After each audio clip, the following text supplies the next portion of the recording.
This is the first in a digital history series for the Denver Consistory. We hope to collect many, many great thoughts and history of our beloved consistory. I'd like to thank Scott Olson today. He is our videographer, and thank you, Scott, very much for coming and setting up and doing this. Today, we have the pleasure of talking to Wayne Arner. Wayne's been a member for quite some time, a long time, and we're going to get into his history here in just a minute. So with that, I'd like to introduce to you Wayne, illustrious brother Wayne Arner, 33rd degree. Wayne, thank you very much for coming and doing this. We really appreciate it. Ron, thanks for asking me. I feel that my Scottish Rite membership is one of the highlights of my life, and to talk about Scottish Rite Masonry and about my experiences and about the Rocky Mountain Consistory is important to me. Good. Let's start off. Tell us a little bit about where were you born? Where did you? I was born in Boulder, Colorado. I'm a son of Clifford and Kathleen Arner. I'm a third generation Boulder County person. Okay. I'm a fifth generation Mason, and I would say that I got into Masonry because of the Marine Corps. I was a young Marine, and I came into a room, sat down, going to be ready, and somebody knocked 3 times on the desk, and everybody stood up at me, and I couldn't figure out what's going on. Yeah. And then just a plain old enlist band came in, and somebody knocked on the table. Everybody sat down but me. Pretty soon, I looked around and said, "Sit down and shut up." So I had to find out what that's all about, and then when I found out about it, I went and knocked on the door of South Denver 93 at 350 South Broadway when I was 21 years old, the day I was 21 years old. What year was that, Wayne? 1956. 1956, wow. And they let me cool my heels for the rest of 56 and into 57. Then they really got after me, and I became a Master Mason in September of 1957. Well, that's great. And I've been a member for 61 years. And that lodge is still down there and still a strong lodge today. Yes, it is. That's a very good lodge. Well, tell me a little bit about some of your hobbies, some of the things that you did when you were a younger guy besides Masonry. Well, I've always been involved in auto racing in some form or another. When I was 21 years old, I became eligible to drive at Lakeside Speedway. Really? And I built a little Ford V8 60 midget, and I ran there till the engine exploded and burnt my feet. And that ended my racing career for that year. Oh boy. And it was a long story, but I've been involved in open wheel racing pretty much most of my life. I was the president of the Rocky Mountain Midget Racing Association in 1999, and I was its technical inspector and officer for a number of years. Really? That's one of my hobbies. I like racing cars, and I collect them. I have several. Midget racing was kind of dangerous in those days, wasn't it? Well, yes, I can show you the scars on my feet. Well, when I was a kid, I remember Lakewood, Lakeside Speedway. Everybody does. Yeah. So you were in the Marine Corps. Yes. How long were you a Marine?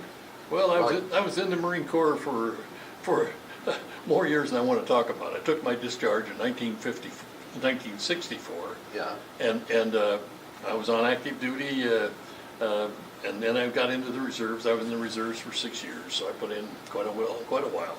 Yeah. And I got surveyed out of the Marine Corps. You know, in the Marine Corps, when your shoes wear out, you turn in your old shoes and you get a new one. Well, they turned me in for a new guy. Oh, did they? They said that you've been here long enough. Time to go. Time to go. Tell me one of the fondest memories of being in the Marine Corps. Well, one of the fondest memories of being in the Marine Corps was I had a lot of good ones.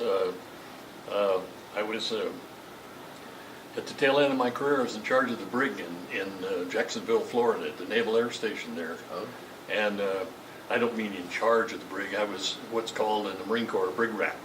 That's not an occupant of the brig. That means it keeps the rats in there, you know. Oh. And we had a really terrible tragedy on board ship in the 6th Fleet, and they brought the perpetrator, as they call him, the perp, and when we got there, we expected a really monstrous person, and he was just a shriveled up little old seaman deuce that had lost his cool and killed a couple of people, and we got him in the brig. He wasn't ready for that, and he was constantly trying to escape. and it was our job, not just mine, but everybody's, to keep him in there. So I look back on that, and I think the saddest thing I ever remember was seeing the FBI taking him in chains to Leavenworth. It was just like, to me, I you know, that there had to be something better than that. Yeah. But that was not a fond memory, but it was a memory. Memory. Yeah. Well, let's shift gears a minute. Let's talk about your Scottish Rite experience. Tell me, when did you become a Scottish Rite member and where at? I became a Scottish Rite member in May of 1959 at the Rocky Mountain Consistory. And I got to tell you that I couldn't become a member because I couldn't afford the initiation fee. But I was going out with a girl in North Denver, and her father was a printer. His name was Earl Anderson. Carl Anderson. Earl was his son. But Carl said to me one time, when I was in his living room, he said, "Are you a Scottish Rite Mason?" I said, "No, I can't afford it." And he looked at me and he said, "Oh, really? Well, how could it be if I financed you?" And I said, "Well, yeah, but I couldn't pay you very much." He says, "You can't pay me $10 a month?" Well, I took the 1st through the 14th degrees in the May reunion in 1959, and he paid half of it, and then I paid him back for that half, and then in the fall of 1959, I took the 15th through the 32nd, and he paid for that, and if it wasn't for a girl, I wouldn't be in the Scottish Rite. Well, thank gosh. We're glad to have you. You've done so much for the Scottish Rite. I want to get into some of your history, but tell me what it was like in those days back in the Rocky Mountain Consistory. Well, I would tell you that I have to tell you why I've joined the Rocky Mountain Consistory. Okay. I have to tell you that first. Sure. Because there was a joke at South Denver that the first thing you saw on being made a Master Mason was a petition for the Colorado Consistory. Well, I didn't join the Colorado Consistory, and as I said, I joined it because of a girl. Well, the past masters of South Denver said to me one time, "Why haven't you asked me for a petition?" And I said, "Well, you know, I've already joined the petition. I already joined the consistory." He says, "Oh my God, you didn't go down there with all those niggers and Jews, did you?" And I was absolutely astounded when he said that. I'll bet you were. I couldn't even think of a reply. And I stood there and looked at him, and he said, "Well?" I said, "Well, I guess I did, you know." But I enjoyed my time at Rocky Mountain. It was a different facility in the sense that now that I'm older and I look back on the history of it, it was really came about because there wasn't enough room for all the Scottish Rite Masons that wanted to be after World War II. After World War I, World War I.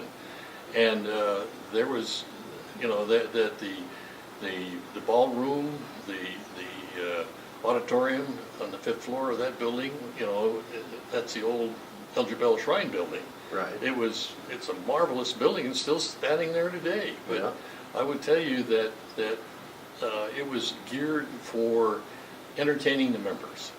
And I really enjoyed that. I really enjoyed going to dances on the 2nd floor. I'm going to entertainments on the 5th floor. It's just that they only had one elevator and they had 200 people trying to ride the elevator. Yes. But other than that, it was a real experience for me, and that started me out on my Masonic Scottish Rite career. Well, that's awesome. I know you're very active in the Denver Consistory, but maybe you could tell us a little bit about some of the roles that you might have in the Rocky Mountain Consistory. Well, I've been in let me just give, I have the summary. I have prepared a summary. Okay. In my 58 years of Scottish Rite Masonry, now that's at Rocky Mountain, that's the first 35 years. I participated in 11 degrees, and I had 14 different roles. Oh boy. And I did rules, I did it from the 4th through the 29th, And I did everything from carrying I was a halberdier and walked back and forth behind the crowd. I was Baron Altendorf on the 21st degree, and I liked the 21st degree so much that I've been involved in it all my career in Scottish Rite Masonry. I liked to be in the degree work. It was the degrees at Rocky Mountain were really professional, and they really had it down. And in fact, I think that was why the Colorado Consistory vis-a-vis Denver developed such an amazing facility because of what they saw over at Rocky Mountain, because that building was there before Colorado was ever decided, you know. Yes. And so the scenery, the backdrops, the actors, the makeup, the costumes, they did everything what they already had better, because it's better here than it was over there. Yeah. But it was good. It was just, it was 5 floors up there, and if you didn't want to wait for the elevator, you walked 5 floors to get there. Yeah, I'm sure. So, you were active at the Rocky Mountain Consistory, and at some point in your career, there was the consolidation. What year was the consolidation? 1995. 1995, and we consolidated Rocky Mountain with Colorado? Colorado, and formed the Denver Consistory. And formed the Denver Consistory, and I'm sure you had a role in that. Well, I would be quite frank with you in this interview that I did not vote for the consolidation. Okay. There were many of us who felt that the Consistory, the Rocky Mountain Consistory, could survive, but the SGIG and the Grand Commander in Washington felt that they wanted only one consistory in Denver. Okay. And we consolidated reluctantly. All of the money, all of the properties, all of the everything came over here, but not all of the members. We lost some members when we consolidated. Yeah. And there were some unfortunate things about the consolidation in that the point system, which was very much how you progressed in Scottish Rite Masonry, they decided to take all of the people who had earned points and start over again. Well, in 35 years, I had accumulated quite a few points. Of course. And I was still a black hat, Yeah. and I was not a happy camper about that. Yeah. Sure. But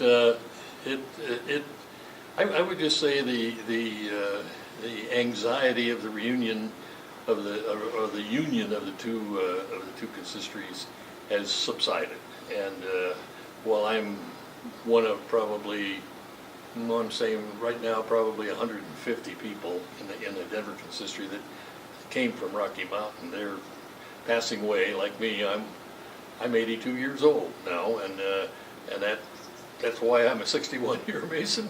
Well, and that's why I'm a 58-year Scottish Rite Mason. and you're still very, very active. Talk a little bit about, tell me the roles that you play here at the Denver Consistory. I know you do a lot for the Denver Consistory. Well, first of all, I've been appointed the treasurer of the Denver Consistory, and that's because of my long-term. I've been on the finance area of the consistory since 2000. Okay. And I've been very much involved in that. I serve on the Scottish Rite Masonic Center, and I'm currently involved with the endowment fund. I'm building the endowment fund right now that's going to be introduced right after the first of the year. That's something really big for the future of our consistory. I'm involved. I serve on on several committees. Actually, I'm really more so for my experience than my brilliance. It's just I offer what's good and what's not good, because we're destined to make a mistake if we don't know it was a mistake in the first place. That's correct. And you do bring a great deal of experience, tremendous amount of experience. I always enjoy listening to you in the various committees that we've had an opportunity to work together on. What's your favorite part about the consolidation? Now that we're consolidated, and I understand that there was some angst when that happened, and I too was around in that period of time, and I know some of that history. But tell me, now that it's all done, do you think we're better off, or? Well, I think that, that basically, there was a real problem in that masonry was declining in 1990. That's when it started.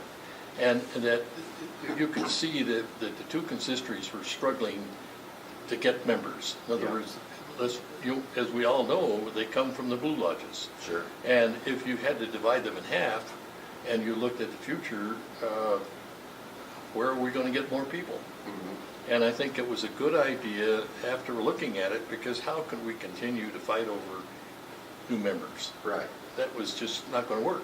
Right. And as a result of it, that by consolidating, we now have all of the members in one consistory. And at least, even as masonry continued to decline, we're able to funnel all those people through this consistory, mm-hmm. and not through two of them. I think that is wise. That turned out to be maybe a wise decision. Well, that's awesome. You've got anything else that you would like to say to members in the future? Well, I would just say that my membership here has been one of a great enjoyment for me. I have really enjoyed being a member of the Scottish Rite. I'm also a member of the York Rite, and I'm involved in many other honorary bodies in Freemasonry. But I look at the Scottish Rite as the master's degree in Masonry. And I would say that I'm fully hope that down the road that the Grand Commander and RSGIG will see the importance of every new member as he comes in gets involved in the program that we have right now that's voluntary. You know, I'd like to see that be mandatory, so that every man learns everything about the degrees. And there's 1, 2, and 3, 4 levels to it now. But I'm just saying that I'm a firm believer that if you go into that program, you're going to learn the Scottish Rite the way it should be learned, and you will. I just think we need to do that as a mandatory thing down the road. Are you talking about the Craftsman Series? Yes, I am. The Craftsman Series. The Craftsman Series. Yeah, the Craftsman Series is very, very rich, and it does give us a good tool to train new members. Well, I think that all too often we go through, in 3 days, from the 4th through the 32nd, you come out of there with your head spinning. Mm-hmm. And the Craftsman program, even the very first one, really helps you to understand the makeup of the Scottish Rite. And I even, when I took it, I found out that I had a big difference of opinion about what lustration is. Oh. And I wrote a nasty letter to the people in Washington, because I said, I know what lustration is and you don't. Well, they probably came back and said, no, that's not correct. Oh. And they proved to me that they were correct, because here I was with probably more than 50 years of Scottish Rite Masonry. Yeah. I had in my mind what that meant, and I had participated in it. I'd been in that degree, and I've seen it done, and so forth and so on. That was what I thought wasn't correct. And had I not taken the Craftsman program, I would still be to this day maintaining that I was correct, and I wasn't. And I think that's the thing about this organization, is that it's one in which it wants everybody to know what's going on and what it means. And if you don't do that, then I think you're going to be behind the times. Yeah. And I really think for the future that we need more education, not just participation, but more education. And I think that the Craftsman program is just the beginning. Good. And I hope it is down the road. Yeah, I agree with you. Well, I thank you again for this interview. I don't have any other questions for you. If you've got anything else you'd like to say. Well, I think this interview process is good, because somewhere down the road they'll wonder, who in the world is that old guy? Yeah. And you look at pictures on the wall and you see names on the wall. at least now there's a face to go with it, so. And we've got your voice and we've got your thoughts, and we love you, and we really appreciate what you've done for us. We're going to wrap this up.